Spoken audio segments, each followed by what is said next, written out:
বিধায়ক এলেকা পুঁজি দ্বাৰা বিভিন্ন সময়তে বিভিন্ন জনকল্যাণমূলক কামবিলাক কৰি থকা হয় আৰু আমি 3খন এম্বুলেন্সৰ অৰ্ডাৰ দিয়া হৈছিলে। এখন এম্বুলেন্স আহি পালে, যিহেতু এখন এম্বুলেন্স আহি পালে আমি আজি ৰোগীসকলৰ সহায় হোৱাকে নাহৰকটীয়া দীঘলা পথাৰস্থিত চিভিল হস্পিটেলত প্ৰদান কৰা হ'ল।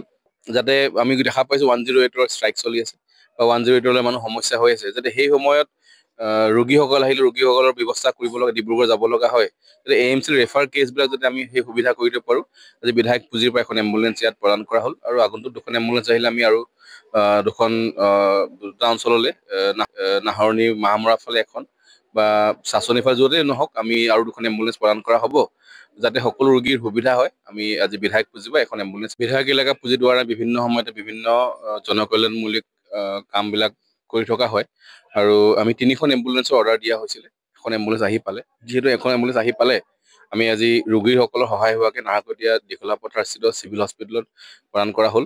যাতে আমি দেখা পাইছো 108ৰ ষ্ট্ৰাইক চলি আছে বা 108লৈ মানুহ সমস্যা হৈ আছে, যাতে সেই সময়ত ৰোগীসকল আহিলে ৰোগীসকলৰ ব্যৱস্থা কৰিব লগা, ডিব্ৰুগড় যাব লগা হয়, যাতে AMC ৰেফাৰ কেছবিলাক যাতে আমি সেই সুবিধা কৰি দিব পাৰোঁ।